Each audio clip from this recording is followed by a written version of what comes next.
Bonsoir à toutes et à tous, heureux de vous retrouver pour la tranche info en direct sur votre antenne Canal 10 Télévision avec au programme de votre soirée, eh bien, rien ne bouge.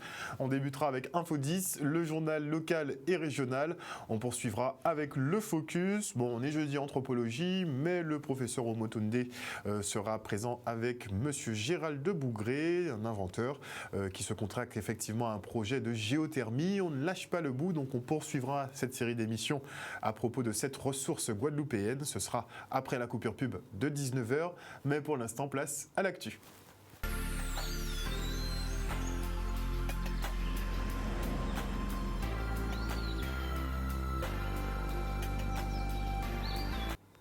Nous sommes le jeudi 16 septembre 2021 et voici les titres de ce journal.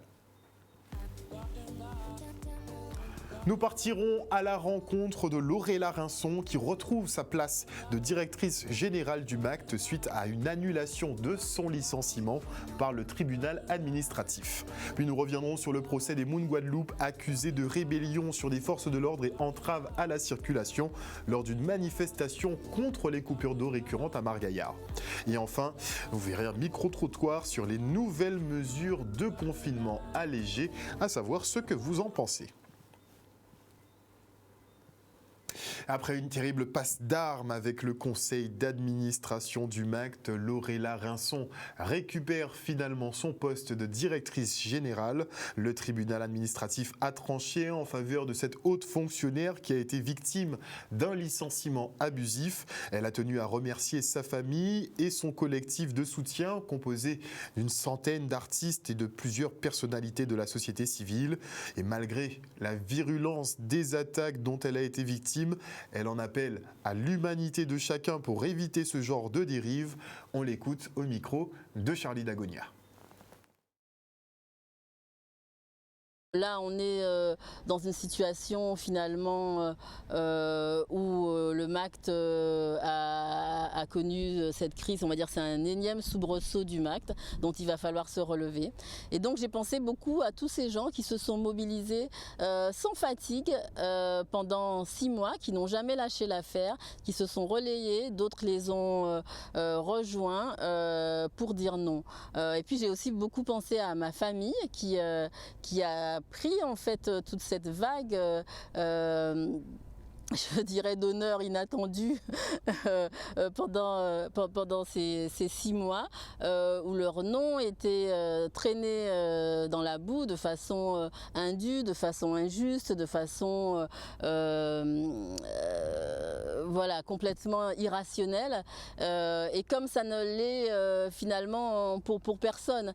Et effectivement, les gens peuvent faire des erreurs, encore faut-il le démontrer, mais il y a des règles, il y a des façons qui sont prévues, il y a des procédures et on n'est jamais obligé de se laisser aller à des penchants qui sont vraiment, je le dis encore une fois, au bord de ce qui fait de nous des humains. Et particulièrement dans ce lieu, ça a paru extrêmement déplacé, indécent, inconcevable que ce type de manifestation ait pu se produire. Donc j'espère que c'est une fois pour toutes. Donc là, c'est une première, vous savez, tout ça est arrivé très vite, hein, cette ordonnance qui est tombée hier après-midi. Donc moi, comme le veut la règle, je me suis présentée à mon poste ce matin. Et maintenant, il va falloir rencontrer le président du conseil d'administration du MACT et discuter avec lui de ce qu'il souhaite pour l'institution et de voir comment relever cette institution de cette crise. Laurella Rinson qui finalement adopte une posture qui est très respectable. Elle n'a jamais voulu effectivement surenchérir pendant toute cette crise et franchement on la félicite pour ça. Et 2 membres des Moon Guadeloupe, Malik et Yanis, comparaissaient aujourd'hui au tribunal de grande instance de Pointe-à-Pitre, accusés d'entraver la circulation et de rébellion envers des forces de l'ordre lors d'une manifestation à Margaillard. Vous saviez, à l'époque, pour des coupures d'eau récurrentes, à Margaillard, on restait parfois 2-3 semaines sans eau. Donc les Moon Guadeloupe étaient venus prêter main forte à la population. Eh bien, les militants se sont présentés devant leur juge ce matin. Le verdict sera rendu le 9 novembre prochain, mais on a quand même tenu à faire un petit débrief avec eux. C'est par rapport au barrage qu'il y avait eu à Margaillard où on avait eu une interpellation, je dirais, très musclée de la part des forces de l'ordre et qu'on n'avait pas compris du tout en fait pourquoi cette interpellation avait eu lieu. Donc aujourd'hui on était accusé d'avoir entravé la circulation et avoir commis des rébellions envers les forces de l'ordre, mais les vidéos ont très bien démontré déjà qu'à aucun moment on nous voyait entraver la circulation. Ni mettre de véhicule, ni quoi que ce soit, mais également qu'il n'y avait pas de rébellion de notre part et que les arrestations étaient faites plutôt très calmement. Maintenant, effectivement, on est resté quand même devant l'incompréhension de pourquoi du comment, pourquoi c'est effectivement sur Moon Guadeloupe qui sont descendus sur ce barrage-là. En sachant que ça faisait depuis plusieurs jours quand même que la section de Margaillard avait des difficultés en approvisionnement d'eau, mais ça c'est plutôt récurrent en Guadeloupe, dans ce secteur-là. Et pour le coup, ça faisait un moment qu'ils essayaient de se faire entendre et nous on était allés simplement en solidarité à d'autres Guadeloupéens qui ont entrepris une action. Comme on s'attendait, il n'y avait pas la présence des personnes qui ont porté plainte, c'est-à-dire des dépositaires de l'autorité publique, lesquels on a vu qui ont fait des déclarations qui n'allaient pas du tout dans le même sens ou bien dans la même chronologie des faits. Et en plus de cela, nous remarquons qu'il y a eu beaucoup de mensonges et de tromperies, car ils confondent les gens, même s'ils n'ont pas le même physique, la même coupe de cheveux ou quoi que ce soit, ils confondent. On a vu qu'il n'y a que des policiers qui ont été entendus. Dans les 18 personnes qui ont été entendues pour cette affaire, il n'y a que des policiers, il n'y a aucun riverain, ni aucune personne du mouvement citoyen Moon Guadeloupe qui a été interpellée, enfin qui a été auditionnée pour savoir ce qui s'est passé. Il y a juste les fonctionnaires de police qui ont été auditionnés et ce qu'ils apportent ne correspond pas forcément. Il faut savoir que Moon Guadeloupe n'est pas dans le barrage de rue ni l'entrave à la circulation. On a d'autres manières d'agir. Effectivement, on va dans les espaces publics, dans les lieux publics, où on va demander aux personnes à qui on a posé des questions, des comptes, et on estime qu'ils doivent nous donner un certain nombre de réponses. Donc voilà. Pour le coup, on attend encore le délibéré, qui sera le 9 novembre de cette année, 2021. Mais on est confiant puisque voilà, on n'a rien à se reprocher sur le coup et je pense qu'eux-mêmes ont pu le comprendre. Des Moon Guadeloupe qui d'ailleurs ont pris d'assaut la Cité des métiers hier pour avoir une entrevue justement avec le président Harry Chalus par rapport à cette gestion de crise. Et la mobilisation se poursuit au CHU de Pointe-à-Pitre contre le pass sanitaire et l'obligation vaccinale. Les soignants mobilisés étaient dans le hall d'accueil. Le reportage. On va continuer à lutter avant Covid, pendant Covid, qu'on continue après Covid.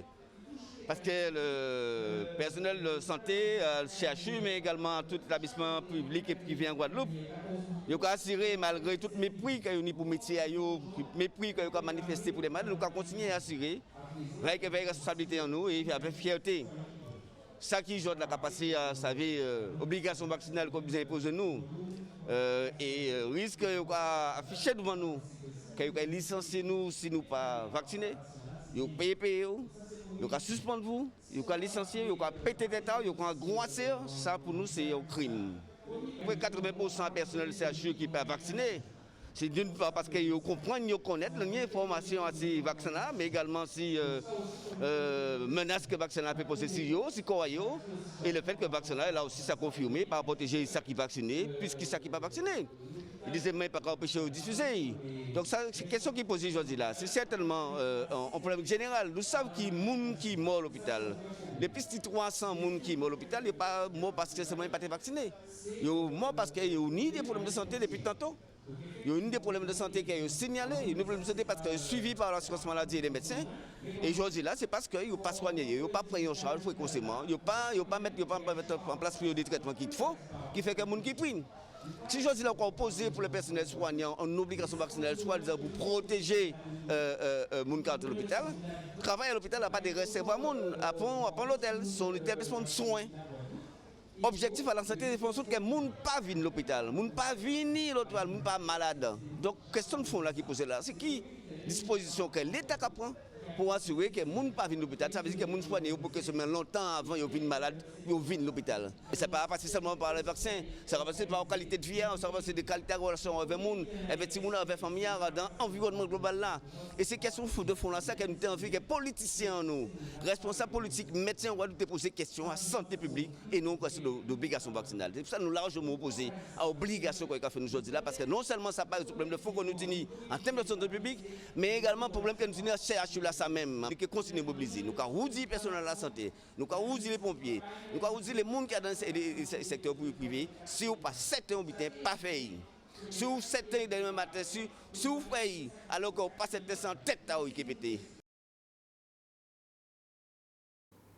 Donc il faut noter qu'effectivement depuis hier, des contrôles sont opérés au niveau de l'entrée du CHU de Pointe-à-Pitre, des contrôles pour donc ce fameux pass sanitaire qui induit aussi cette obligation vaccinale notamment pour les soignants.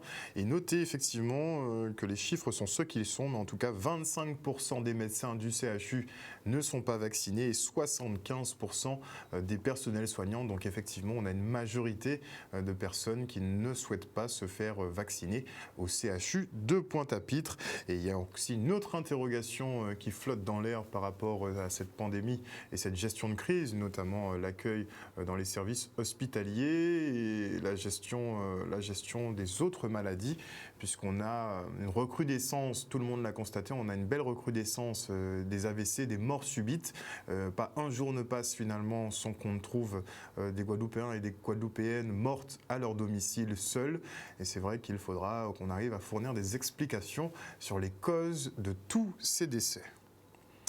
Et à compter de la semaine prochaine, nous passerons en confinement allégé. C'est une nouvelle formule. Le couvre-feu sera fixé à 20h. Les plages seront accessibles toute la journée et certains magasins pourront réouvrir. Alors que pensez-vous de ces énièmes mesures prises par le préfet? Les réponses dans ce micro-trottoir d'Olivier Félix. C'est ce que fait tout le monde a ouvert et puis voir exactement vraiment est-ce que c'est bien ça vaut le coup, ça n'a pas vaut le coup. Que ça ne change rien, hein. C'est toujours pareil, une heure seulement, 10 km, ça ne change rien. Je trouve que c'est stupide, d'accord. Donc en fin de compte, il fait ce qu'il veut avec nous, quoi. Je pense que les nouvelles mesures ne vont pas changer grand-chose, hein, puisque là, vu la crise, on est déjà, économiquement parlant, on est déjà mal, donc bon. C'est déjà une avancée, on en attend beaucoup plus. Et c'est vrai que qu'on connaît quand même une situation un peu délicate au niveau de la Guadeloupe. Chacun a son avis sur la chose et c'est exactement ce que tout le monde doit se dire, que chacun a son avis et qu'on doit essayer d'avancer, trouver un consensus, que ce soit au niveau politique, que ce soit au niveau du préfet, que ce soit au niveau de l'ARS, pour permettre un petit peu à la population de sortir un peu de ces restrictions depuis maintenant près de 18 mois, je pense. Ça ne change rien. Non. Parce qu'on va travailler et à peine si on va travailler. Surtout pour les restaurants. C'est à peine 6 mois, je travaille dans un restaurant, c'est à peine si on va travailler en fait. Ça ne sert à rien de travailler 4 heures dans un restaurant. C'est pas de l'argent qu'on va toucher de toute façon. J'aurais préféré qu'ils nous donnent notre liberté parce que pour les parents qui travaillent, c'est pas évident déjà l'école à la maison avec une fois par semaine l'école en présentiel. Et deuxièmement, il y en a beaucoup qui ont besoin de retrouver une activité normale. Donc si on pouvait retrouver un peu de liberté, ce serait bien quand même. Je suis un peu dubitatif, je pense que c'est toujours bien de protéger la population. Ce qui me dérange toujours, c'est le mot passe sanitaire, mais ça c'est un point de vue personnel. Maintenant, c'est quelque chose que j'arrive pas trop à intégrer, peut-être comme beaucoup de gens. De 5 km, il a déplacé à 10 km. On n'est pas libre, donc c'est lui qui décide à quel moment on fait 5 km, à quel moment on fait 10 km, à quel moment on sort, à quel moment on rentre chez nous. Je ne suis pas d'accord. Il y a ces gens qui travaillent là. Tant combien de personnes qui sont en France, ils ont démissionné, ni plus de 3000 personnes et soignants. Ils ont obligé de démissionner, parce qu'ils n'ont pas prendre passe sanitaire là. Donc il ne faut pas forcer les gens à faire n'importe quoi non plus. Ce qui me dérange plus, c'est pour l'école. Un jour par semaine pour les enfants, ça ne m'arrange pas du tout. Parce que c'est une grosse aberration Bon, après, ils ont la raison en se disant que bon, ils veulent pas que la population se brasse un peu trop et tout. Mais je pense que bon, sortir de 5 km, passer à 10 km, pour moi, c'est une grosse aberration. Ce sera toujours la même chose, il y aura toujours du monde dans la rue. Puisque moi, je finis de travailler sur le tard et ça n'empêche pas aux gens de circuler. Il y a toujours du monde sur la route. En fait. Alors, on constate que vous cautionnez effectivement énormément toutes ces magnifiques mesures qui sont prises chaque semaine.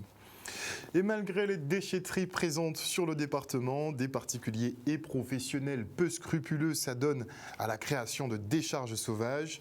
Un calvaire pour les collectivités qui doivent rectifier le tir et engager des moyens financiers pour les nettoyages. À la CNBT, une intervention d'envergure a démarré aujourd'hui. Il faut quand même le faire. Le reportage d'Olivier Félix. Je trouve inadmissible que nous ayons 3 déchetteries pour le moment en Nord-Bastère et que les gens, et sans compter la zone de Sainte-Rose, et que les gens persistent à faire des dépôts sauvages un peu partout en Guadeloupe. Là, c'est une décharge de déchets professionnels qui n'est pas de notre compétence, mais nous intervenons. Il y a des conventions pour tout ce qui est déchets automobiles. On sait qu'il y a Jarry pour les déchets professionnels, Arnouville pour les déchets dangereux. Donc il est inadmissible qu'on puisse avoir des dépôts ainsi. Donc nous allons nettoyer tous ces dépôts de décharge de professionnels. Je précise, là ce ne sont pas les particuliers, ce sont des entreprises qui viennent jeter leurs gravats et tous les détritus. Et nous allons mettre aussi des caméras mobiles pour pouvoir réagir dans tous ces secteurs. Donc nous allons essayer peut-être de revoir la plage horaire d'ouverture des déchetteries, peut-être aller jusqu'à 18h.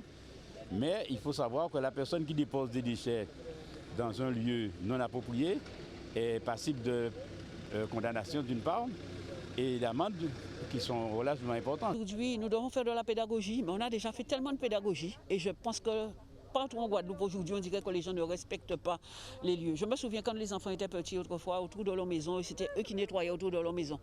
On ne va pas revenir encore sur cela, mais je dis que en Guadeloupe, nous avons perdu cette notion de l'environnement, du respect de l'environnement. Il faut renforcer l'information, mais là c'est en termes de sanctions, puisque comme vous le dites, si on choisit ce lieu-là, retirer c'est bien parce qu'ils savent très bien qu'ils ne doivent pas le faire, mais pourtant il y a des dispositifs, puisqu'il y a Jarry, il y a Arnouville, il y a des lieux où ils peuvent le faire.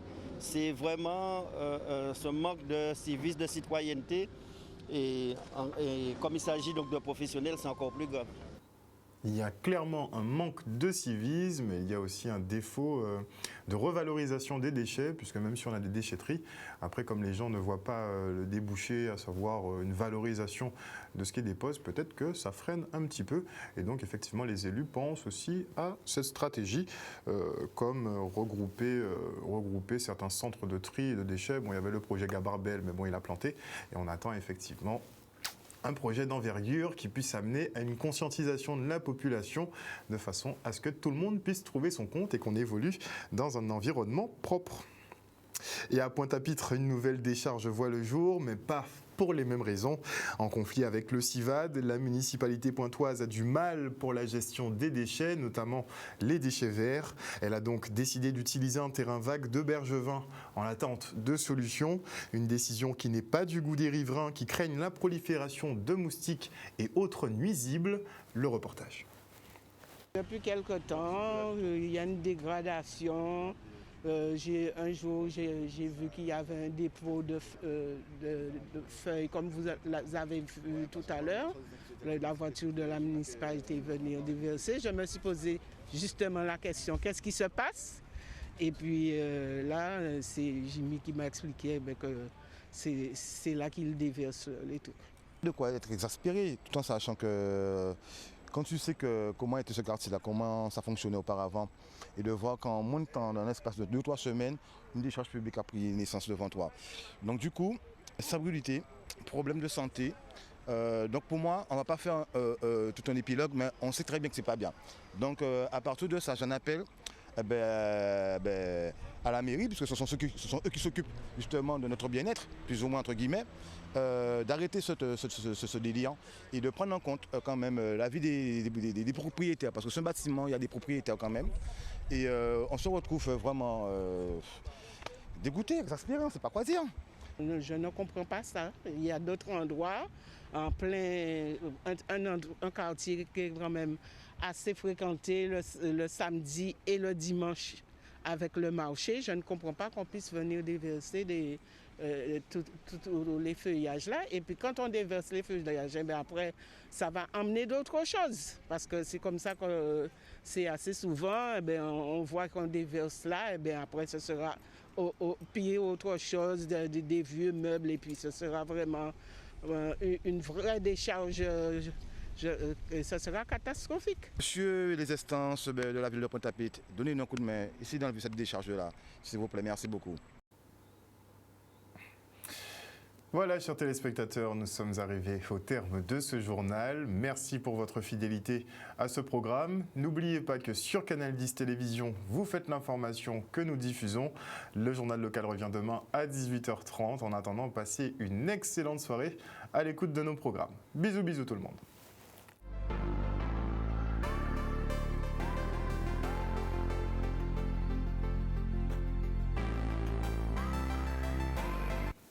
À venir dans la tranche info sur Canal 10, le focus. Pas de jeudi anthropologie aujourd'hui. On va parler de géothermie avec Nyosere Kalala Omotunde et aussi Monsieur Gérald de Bougré, un inventeur qui est spécialisé justement dans les énergies et qui a un gros projet autour de la centrale géothermique, pas que de bouillante, mais plutôt autour de la géothermie de façon plus globale. Un projet ambitieux qu'on va décrypter avec lui. Ce sera aussi l'occasion de prendre des nouvelles de la fameuse usine de bouillante, puisqu'il me semble que les turbines sont à l'arrêt pour quelques petites défaillances ou on va voir ça plus tard, après la coupure pub. Et avant cela, je dis bonsoir, attendez le temps que je remonte, bonsoir. Oui, ça fait beaucoup. Bonsoir à Lydia Luce, bonsoir à Kitoun Cyprien, bonsoir à Maggie Delannay, bisous Maggie, bonsoir à Ruilé Bronzon Style Steve, bonsoir à Rose Hubald, bonsoir à Bertrand Herlem, bonsoir à Alice Lilis, bonsoir à Talou Chantal, bonsoir à Maggie Delannay, bisous Maggie, bisous Maggie, bonsoir à Lydia Luce, bonsoir à Viviane Coton, bonsoir au général Franck Abar, bonsoir à Ampassa Mako, bonsoir à Jimmy Kamagouva Aliar, bonsoir à Virginie Lubin, bonsoir à Marie-Lou, et Marie-Lou qui me dit de passer le bonsoir à Marilyn Saint-Preux. Donc bisous à Marilyn Saint-Preux. Bonsoir également à qui d'autre? À Moïse Caramel. Bonsoir à Christian Désir. Bonsoir à Odia Villeroy. Bonsoir à qui d'autre? J'avais vu un message bonsoir à Jean-Michel Charléry. Bonsoir, je cherche un petit message. Oui, la directrice du MACT a bien récupéré son poste. On demandera d'ailleurs au syndicat qu'est-ce qui s'est passé. Il faudra qu'on demande à M. Varro qu'est-ce qui s'est passé avec cette affaire parce qu'on ne comprend pas. Bonsoir à Typical Tel, bonsoir à Alain Hain. Voilà, Alain Hain qui nous disait qu'il a emmené sa maman donc à l'hôpital aujourd'hui et que la première chose dont on lui a parlé, c'est le vaccin. Ça marque que les gens ne croyaient pas. Bonsoir également à Love Lilico Maza Gauthier. Bonsoir à qui d'autre? Bonsoir. Ah oui, vous étiez dans un grand débat là aujourd'hui. Bonsoir à Dominique Landry. Bonsoir à Patricia Châtenay-Rivaudet. Bisous Patricia. Bonsoir à Ma Trinity. Et ce sera tout pour aujourd'hui parce que vous êtes dans un gros débat là et ça se poursuit. C'est trop marrant. On se retrouve après la coupure pub.